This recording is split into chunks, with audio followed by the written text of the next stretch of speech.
Hi there, Cosmic Family. My name is Leal. A while ago, the moon entered in Scorpio, and we enter in this phase of stellium in this sign. I mean, the moon, the sun, Venus is there. And from November 19th, also Mercury retrograde. So, this is a lot of emotional intensity. In its shadow, there could be this tendency to see situations in black or white, the victim or the victimary. I don't know if I'm inventing that word, light or darkness, making identifications with an aspect of reality and projecting the other outside, which is going to be what is going to be the shadow. Because perhaps those are the parts that we weren't noticing about ourselves, or we are in the process of integration. I mean, there are many people that are actually focusing their energy in what they need to observe, and I want to repeat that the because of the quantity of retrograde planets that we have at this point, many of the things that are being shown have to do with situations that have been sustained, or that are returning from the past, or that are related with our origins. With the activations with Uranus retrograde in Taurus, revelations could change a lot the way we were perceiving our reality, or how we need to act from here and on in determined circumstances. In the collective level, I don't want to go in detail with this because I think it is too sad and too macabre, but I think it is important also to mention this because reality surpasses fiction. This thing that was visibilized days ago about the perverse and psychopathic practices that happened in the 90s in the conflicts of Sarajevo in Bosnia, that on the other side, that this could be happening right now in other areas of the planet.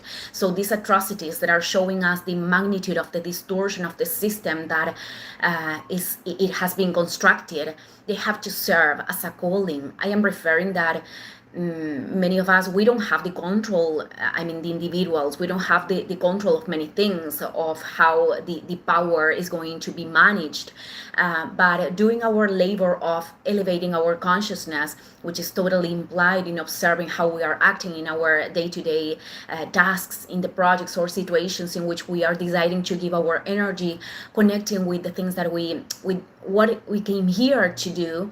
And I am saying labor, because it is not always something easy. It requires effort, not from fighting or self-punishment, but from the practice, the sustained practice of transcending our patterns. And we are talking about patterns that could have been very rooted in us. It is about coming back to our center when we are dispersing our energy in things that are not contributing, in our own thoughts or denser emotions. But the more willing we are to deal even with the things that could cause fear or pain as a passage that we have to transit. I am not referring to the suffering of the resistance. I think this enables for us to connect with the power, and I am not talking about the power of the ego, the power of the connection with light.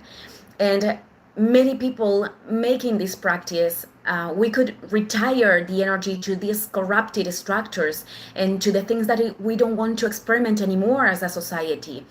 An individual can only do his or her contribution, but a community could have a great impact in the world. The thing is that we have to do our part without comparing, demanding, or measuring others, because when we fall in this excess of judgment towards the external, putting too much attention or energy in an obsessive way, which is the shadow of Scorpio, in what is wrong in others.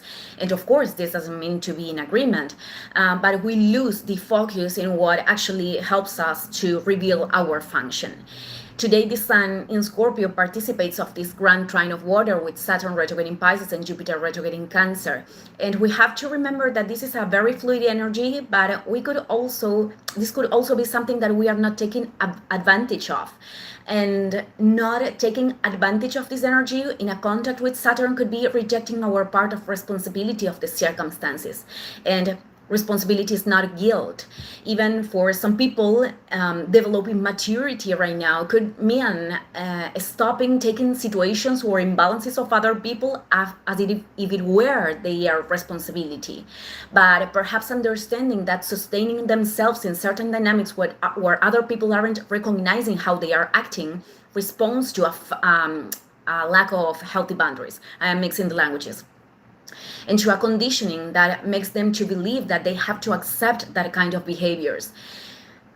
It doesn't matter which is the person, if we're talking about family, friendship, or other kind of relationships. The relational condition, it is not a justification to tolerate dynamics that are harming us.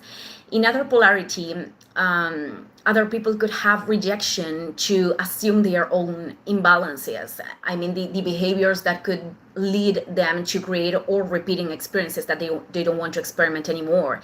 And guilt in here could be one of those feelings that when it is repressed, this means denied because it is not pleasant to feel it, that doesn't allow us to be in contact with what is operating as a deviation of our path.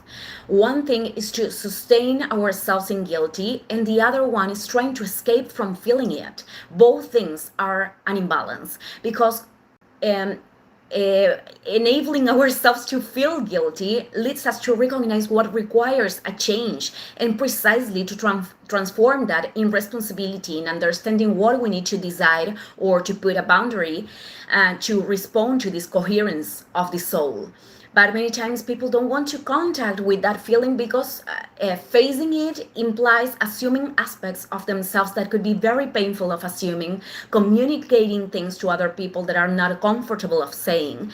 But denial doesn't make the imbalance to disappear. In fact, perpetuates it, or even could increase it, because it continues to be taken decisions from a place where the learnings are not assumed, the learnings that lead us to grow, and they are going to create new situations of chaos that are going to reflect this. So the grand trine of water, it is not a magical solution. It is a fluid energy, but this speaks to us that decisions in this deep alignment with our inner self could open the field with Jupiter in Cancer to new nourishing opportunities of emotional enrichment, of healing, and trusting in the purposes, and why not miracles too. Thank you, everyone. See you in the next video. Ciao, ciao.